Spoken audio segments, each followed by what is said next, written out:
We've all heard what happened. We all heard that Nnamdi Kanu was captured. We all heard that he was captured. We all know he's been captured. And when I was about to release this video, I've not done a video in months. I've not done a video in a long time because of the kind of politics we have in IPOB. I stayed out of doing videos in IPOB because of politics in there. Um, but one thing is very interesting is that the person who they created, there's someone who they made to be the media guy, the media person for IPOB here in Houston, Texas. The person hasn't done even one publication since they were made the media person. Not even one. Not even one publication. The person hasn't done anything. Why? Is because of the microcosm of a larger issue which I'm about to talk about today. Nnamdi Kanu, the supreme leader of IPOB, has a lot of fake people around him. You see that his capture, the guy was betrayed. What happened to his security? Let's talk like people where get brain, where be intellectuals. What happened to the man's security? What happened to his security? What happened to the guys that are supposed to tip him off if anything like this is supposed to happen to him? What happened to them? Where were they? Where were the security, the guys who were supposed to tip off Nnamdi Kanu and say, tell him, look, oh, the secret service is after you? Or look, oh, all those things he had some kind of a secret service, he had an Eastern security team, he had this, he had that. Where were all of them? That they should capture him like they capture just anybody. There are some people in this world that in trying to capture them, a lot of people will die in the process. There are some people in this world that in trying to capture them, the damage will be so great even to that place, that hotel room or wherever, that place would come down. How could it be that the person who is trying to lead a major ethnic group, in fact, the southern Nigeria to freedom, was just captured like a normal human being, like anyhow person? How could that have happened? And I'm going to tell you now that the only way those kind of things happen is when there's betrayal. Believe you me, that guy has been betrayed in a massive way. The betrayal is massive. And I know that a lot of you will say, oh, this guy don't begin to talk, they run his mouth. No, it's not about running his mouth. You guys think now, you think it's like the victory of the Nigerian Secret Service to just capture the guy. Nigerian Secret Service just capture the guy. No. The guy has been betrayed. Big time. And you know what? A lot of people around Nnamdi Kanu are fake. Even now that has been betrayed, have you seen the silence? Nobody's. How many people have really come forward in an attempt to create a ruckus that could lead to at least the foreign powers and a lot of other groups noticing his capture? People are quiet. People are quiet because a lot of people around him have. In fact, people are so quiet that nobody has even attempted to make a video like I'm making here in North America. I am from Akwa Ibom State, though. When I was making videos on behalf of IPOB and all that stuff, I was the only person making videos in North America. Of the millions of Igbo people here, nobody will come forward to make a video because he doesn't want his face to be seen. The person that is in charge of media, in charge of media for IPOB, it resides in Houston, Texas. Do you know the person's name? Have you seen any publication by the person? I mean, in charge of media. You know what? To me, if you're in charge of media, you should be the one that should arrange for Nnamdi Kanu to talk to BBC. You should be the one that arranged for him to talk to CNN. You should make so much noise. Media should be the guys that make so much noise that the whole world gets tired of hearing the case. Media should be the ones that will make sure that IPOB is advertised on Times International, is advertised in Newsweek, is advertised in Black Entertainment magazine. Media has a lot of work to do, especially when you're trying to create a country. But this media was very, very quiet. Why? Because a lot of people, mark my video, this is one of the hardest videos I ever made. A lot of people around Nnamdi Kanu are fake. Me, they talked to, they said he's not Igbo. He's not Igbo. They did everything to make sure that guy doesn't work with me. Even at some point, people came and deceived me and said that the Supreme Commander has ordered you to stop making videos. I picked up the phone and called the Supreme Commander's brother and other people around him, and they said that that kind of statement was not made and has never been made before. Someone went and told and said, the Supreme Commander has told you to stop making. Someone in Dallas, Texas, lied to me and said that to me. I didn't know what to say. I didn't know what to say. I stopped, the person who told me this was of a higher rank. So when they told me to stop making videos, I stopped making videos for so many months. I just sat down there. Then one day, someone called me from Dubai and said to me, why are you not making videos about Biafra anymore? And I told the person, because I was ordered to by the Supreme Commander. They said, no lie. They now called the Supreme Commander and said, did so and so, did you tell so and so to order Clayton to stop making videos? Supreme Commander said no. That's when I knew what IPOB is about. A lot of people in IPOB now, they are looking for position inside IPOB. But when it comes to moments like this, you will never see anything like a video from them. You will never see anything to show that they know that there is a problem. You won't see anything. They want position. They want to be in charge of IPOB Houston, in charge of IPOB in Chicago. They want to be in charge of just like Nigeria. They want to be in charge of IPOB in Atlanta or in London, or they want to be treasurer. They're the ones collecting all this money. All this money. They're collecting money and issuing receipts. Here in Houston, there were more than 5 people collecting money, claiming they were treasurer at the same time. There is a lot of things going on, but the problem is the betrayal of that. Do you know that the way I see that guy, he's fighting by himself? The people around him, forget it. I'm waiting for IPOB to issue an official statement on this issue. They're quiet. I know a lot of you, because a lot of you have been brainwashed and programmed. You say, oh, you don't talk anyhow. You don't give your statements anyhow so that they may not know. I've heard a lot of that.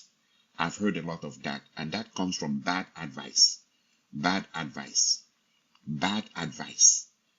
Real bad advice. I've heard a lot of the brainwashing. Oh, you don't say this, you don't say that, you keep quiet, you stay like that, you do this. Inside that silence, who is making a move? Nobody. I've really spent a lot of time in IPOB, and I've studied IPOB, and what I've seen, I am so sorry for Nnamdi Kanu. He's alone. That guy is fighting alone. That guy is by himself. He has been betrayed.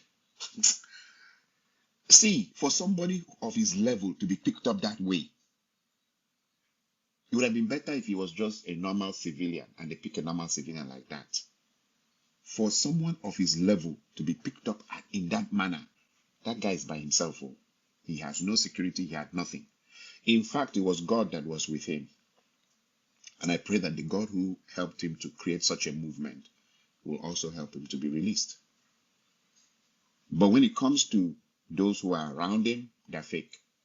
A lot of the people around Nnamdi Kanu are fake. I'm talking as an Akwa Ibom man who penetrated the system and was part of the system and wanted to be in a struggle that I thought was going to save the whole of southern Nigeria. A lot of the people around Nnamdi Kanu, all they're looking for is money or position. A lot of them are fake. Mark my words, I'm putting this on social media today. My name is Clayton Udo. Platinum Noah Chineke. One of the biggest video guys when it came to talking about Biafra. I would talk about Biafra passionately and be the only person in North America, the whole North American continent, nobody would release a video. But they all are in support of Biafra. If you cannot stick your neck out for a struggle, you cannot stick your neck out for a struggle, then what's the use of that struggle? How can a struggle survive when you are not ready to identify with the struggle? You don't want anybody in the world to know you're part of the struggle. You're a secret follower. Which struggle have you seen that secret followers? If you have a struggle and 90% of the struggle people are all secret followers, how can that struggle succeed? If everybody were they in charge of, except the people in Nigeria that will come out and hold flags and run around on the streets and get shot. But I'm talking about the United States. I'm talking about London. I'm talking about China. I'm talking about the guys, they are secret followers. They don't want anybody to see them on social media. They don't want anybody to know their name. If there's a crowd marching, they'll go out with a crowd, because how can you identify everybody in the crowd? See, all this big sense, it comes back to bite us. So big sense, it always comes back to bite us. That big sense where you too sabi, you too know, it always comes back to bite us in the end. It will always come back to destroy our lives. Too much of sense, you too know. In the end, the Supreme Commander Nnamdi Kanu shouldn't have been picked up that way. My theory, call it a conspiracy theory, call it whatever you want to call it, that he's been betrayed from the inside. And the betrayal is massive. That his movements were known, that they could pick him in transit. It wasn't like he was in one place when they picked him. He was in a move. He was moving. He was moving from one place to the other. And somewhere in transit, he was picked up. And people are now saying, you see, weak people do weak, stupid things. We should boycott Kenyan Airlines. What has Kenyan Airlines got to do with it? What has Kenyan Airlines got to do with it? How was it that his inner circle couldn't explain to him in Kenya that he was being tracked? When you see stupid, and they say all the Igbo lawyers of Nigeria are saying they should ban Kenyan Airlines. When you see stupid people do stupid things, what has Kenyan Airlines got to do with it? Airlines is just like we ban bus. Because they've been put person inside bus, carry and go prison. We don't ban that bus. Nobody should enter that bus anymore. Forget that it's an airline or it's an airplane. It's just a mode of transportation. It's just a mode of transportation. And please pass this video around to those Igbo lawyers or whatever they claim they are, saying that we should ban Kenyan Airlines. That's stupid. They're technically stupid. Their stupidity is very great. It's very big. It's very, very huge. Their stupidness is very wide and very, very massive. What do you mean by they have to ban Kenyan? It has nothing to do with Kenyan Airlines. The question everybody should ask is, who betrayed him from inside? That's the question everybody should ask. Who leaked his movements? Where he was moving from where to where? Who is the guy that leaked it and got money? That's the question people should ask. Because his movements is supposed to be top secret. When mumus are involved in operations, they will look at other stupid things. They won't ask the main question. The person who has betrayed him is on the loose. That person shouldn't be allowed to escape, because that person is the worst. That is the worst thing that can happen to Igbo people. The person who leaked his movements are never. I'm going to tell you something as an insider who has been involved and listening to what goes on. His movements are never ever released to anybody on earth. His movements are top secret. In fact, none of you in this forum, including me, knows the itinerary of his movements. How was it leaked? How was his movements leaked? And most of the time when he moves, he doesn't move with his own name. He uses an alias. He uses another name to move around from place to place. He uses an alias. How was it leaked? How was he identified? Dan Betrayal. Because he always has a group around him. Who in that group betrayed him?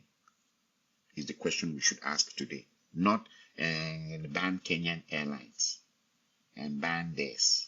And talk shit. Listen, let me explain another thing to you that is very, very interesting. I've heard two things in the last few months or few weeks, I might say. First, there are a lot of people who say, and it's good they captured him because he used to stay in America and tell us to go and do things and we get killed. Look, you see this thing they call freedom. You see this thing that they call emancipation. You see this thing that you're looking for jobs and you can't find jobs. You see this thing that we're talking about in life. If you won't do it, nobody will do it for you. That this man was ready to do it and scatter his family. I mean, what I mean by scatter is military enter his family compound. Military enter Nnamdi Kanu's compound. Military, that guy at one point was someone that if they could find him, they would kill him. They would kill him quick. They were trying everything they could to deal with that guy. They messed up that guy's family compound. People have died around him, dear people that he loved. For him to want to push this movement, he could have just stayed in London and live a peaceful life with his wife and have a very great life. So when people open their mouth and say, it's good that he has been captured because he was ordering people, he was trying to help people. But if you guys don't want to help yourselves, that's fine. See, I hate stupid talk, stupid, mediocre talk. How can you be saying that someone is trying to help you to escape from a situation? Look, go and look at, the other time I went home, there's no more roads from Aba to just go to a simple place like Auchi. You guys don't have roads. And someone has come forward and he wants to try and help you guys, and you guys are now laughing at the person that's been captured because you don't want trouble. In which the other day I was watching a show. Who in this world has ever succeeded without trouble? How can Nigerians are lazy? Lazy. You want things, but you don't want the trouble that goes behind getting those things. How can you want a situation where you want fine roads in Igbo land? You want infrastructure. You want all these things, but you don't want the trouble that comes with it. And you expect that people will come and give it to you for free. And so therefore people are rejoicing that Nnamdi Kanu has been captured because he brought trouble to us. He was bringing us trouble. Meanwhile, see, you don't understand. This society is not a homogeneous society. Nigeria is not homogeneous in nature. You know, what I mean by not being homogeneous, see, America can succeed because everybody is an American. Europe can succeed because everybody is European. Saudi Arabia can succeed because everybody in Saudi Arabia is Muslim. Everybody is of one group in Saudi Arabia. So it's easy to succeed there. Dubai is okay because everybody in Dubai is Muslim. If you're going there as a visitor. Nigeria's problem is that half of the country is one culture, the other half is another. One half is Christian, the other half is Muslim. One half are intellectuals, the other half are people who just sit down and eat oil money. We are the producers of the wealth, and those in the north are the users of the wealth. And there are people in Igbo land who believe that somehow the north will one day become reasonable and come and just be dashing them money and repairing their roads for them and making everything good. And then you had someone like Nnamdi Kanu who came up and said, enough is enough. The way things are is not right. The way things are going is horrible. And that we need a situation. We need a serious situation where things will be changed. And you guys got up and rejoiced that he's been destroyed. You rejoice that he's been captured. And then I heard one girl was saying something, and that is, you hear, you know, there's a way people talk, and you know that this is how a goat would talk if it was allowed the gift of speech. You know, when goats can't talk, but if they were given the gift of speech, this is how a goat would talk. She started saying it's good they captured him. See, because he used to stay in America and tell us to go and fight, and we get killed. If you don't fight, where will your freedom come from anyway? This guy had the option to just stay in London and never worry about Nigeria again, like a lot of Nigerians have done. Thousands of Nigerians have left Nigeria and they don't care about Nigeria anymore. They don't give a damn about Nigeria. Nnamdi Kanu was actually working for a radio station. He could have just stayed there and operated his radio station, get his money, enjoy his life in London, chop pepper soup, sleep with his beautiful wife, have children, live a very comfortable life. It wasn't easy for him to be running around the world the way he was running around, suffering. Sometimes he cannot sleep in the same place twice. The guy went through hell. The guy went through real hell. You think that, like, oh, you think because he's flying in aeroplanes that is enjoyment of life? That is not enjoy. If you know that a whole country is trying to kill you, there's no enjoyment in that. And then people with strong heart to open their mouth and say that it's good they captured him, that he almost made us to have problems like war and this and this and that. People will rejoice in his capture. And not just normal people, Igbo people. Igbo people are rejoicing in his capture. The person who was trying to fight for them.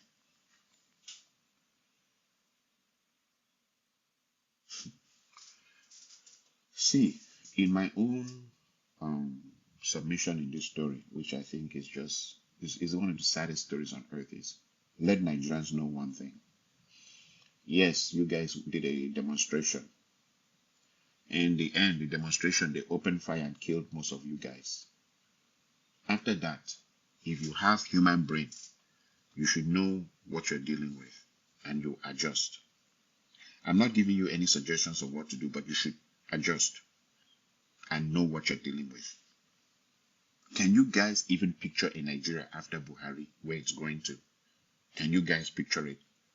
If I called any of you here to come out on this show and tell me the Nigeria after Buhari, what they're trying to install after Buhari, can you guys picture it?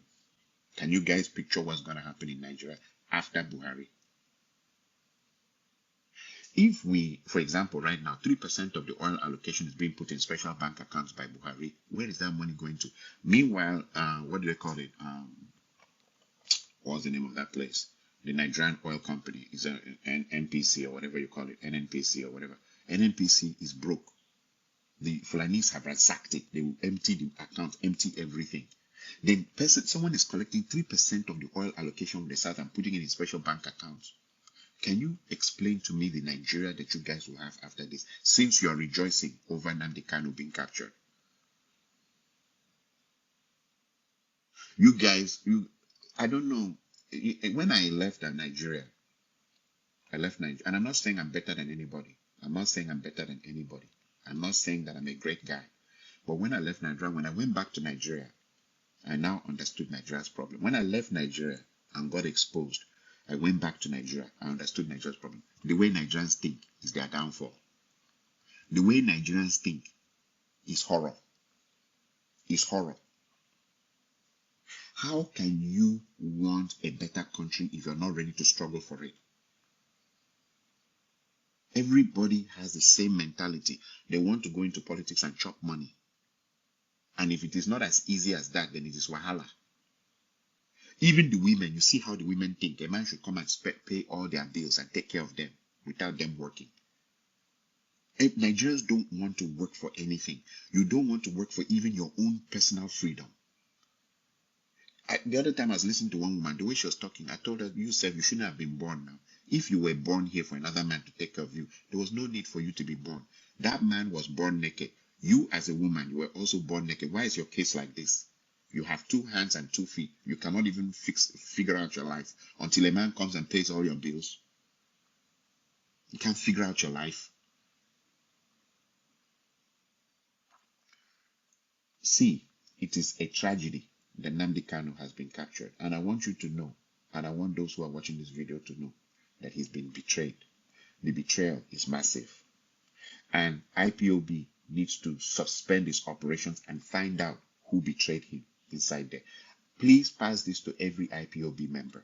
The betrayal, I'm talking from an advanced brain thinking. The betrayal of Nnamdi Kanu is massive. It's a massive betrayal. And IPOB needs to stop its operations and find out who did the betrayal, because his movements are not public knowledge. His name, he doesn't go around signing into hotels and everything with the name Nnamdi Kanu. He doesn't do that. He doesn't go around saying at a hotel, my name is Nnamdi Kanu, and signs in. He doesn't go around to the airports and shows a passport, Nnamdi Kanu, here is he doesn't do that. So how did they get him in transit? He was betrayed. And the betrayal is very, very massive. This is more than, you guys make nice about a Chemafor, whatever is the name of that guy. This is more than that. This is the most deadly betrayal I've ever seen in my life. And IPOB needs to examine itself. If this is what's going to happen in IPOB, like maybe if I make this video, the next thing I know is Fulani boys controlling Interpol will step into my house and carry me, then there is a problem. I am accusing IPOB on this one.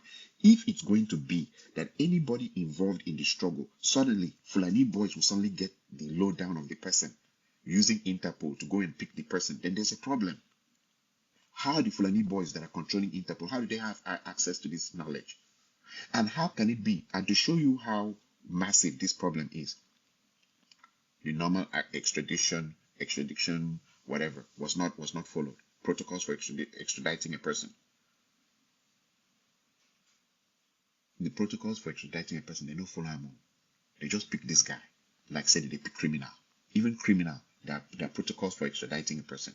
Who is the judge that signed that extraditing treaty on him? How did they extradite him like that? I am telling you, the betrayal from IPOB is very massive. Me, I fear IPOB now. I don't get respect for them anymore. The betrayal is massive because that guy doesn't always travel alone. He travels with a group and his movements are secret. And there are people and we want to know who betrayed that guy. This thing I'm telling you, nobody has made this video. And nobody's thinking on this level right now as I'm talking to you. Nobody's asking these questions. And I say that we have passed this video around. Let them ask this question. Who betrayed that guy? Who betrayed that guy? The betrayal is massive. It's on a massive level. Look, let me tell you one thing about how law enforcement works. The way law enforcement works is They must always, law enforcement always fails if it is siloed. What do I mean by it being siloed is if it's an outside, if they're from the outside trying very hard to penetrate the system. Those of you who watch movies a lot and those of you who studied law enforcement know that they must push an insider in. The insider is what you call a mole or a deep cover agent, deep cover. So you have what is called a mole or a deep cover agent. That person inside will pretend like he's part of the system and will be reporting to the outside. That's the only way they capture people that way. You cannot just capture people by technology. Or you can't. You can't always capture people only by technology. You must have a mole inside. People call them CIs, confidential informants. And the informant's name is always secret. The FBI, the CIA, every secret service in the world uses spies. There has to be a spy, an insider. And the insider cannot be a northerner. It has to be an Igbo person. It has to be a person of that origin, of that system. So the insider who is involved in betraying a system can never ever be, if you're trying to betray the United States, you can never just take someone who is not American, very, very American, into the system. If you want to betray Ethiopians, you have to take someone who can speak Ethiopian, who can act like an Ethiopian, and who dresses like an Ethiopian into their system that will feed you guys back information. So there's a mole involved. That is what I'm trying to make you to understand, which I know some of you are not even thinking on that level. There is a mole. Who's the mole? Who's the deep cover agent? That Igbo man is the person that has done that thing.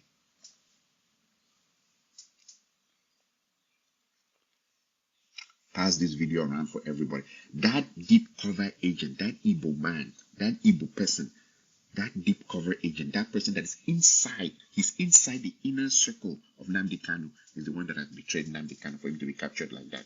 I'm telling you, people who of the level don't get captured like that though. There was one time, I don't know if you guys remember, is it Slobodan Milosevic? Slobodan Milosevic, he was the same kind, he was the equivalent of Nnamdi Kanu for, I think, Bosnia-Herzegovina or something like that in those days during when Clinton was president. Was it Bosnia-Herzegovina, one of these places? So there was this guy called Slobodan Milosevic.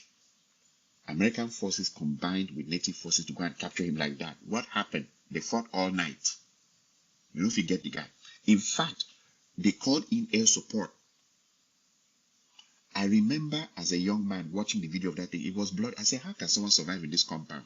And the funny part of the story is that Slobodan wasn't captured that day.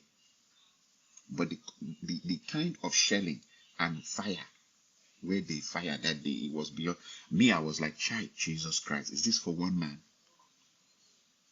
They opened fire, they keep people died real good. People died. They couldn't capture Slobodan Milosevic. But see how they just pick Nnamdi like say no be. They pick her like small boy. They pick Nnamdi. It's betrayal. Trust me. The betrayal now massive. I will end this video here because you've got the message. He's been betrayed. I would really like to know the Igbo man that did that thing. The insider inside IPOB that did that thing. I would really like to know that person. Because that kind of betrayal is beyond understanding. Thank you for watching.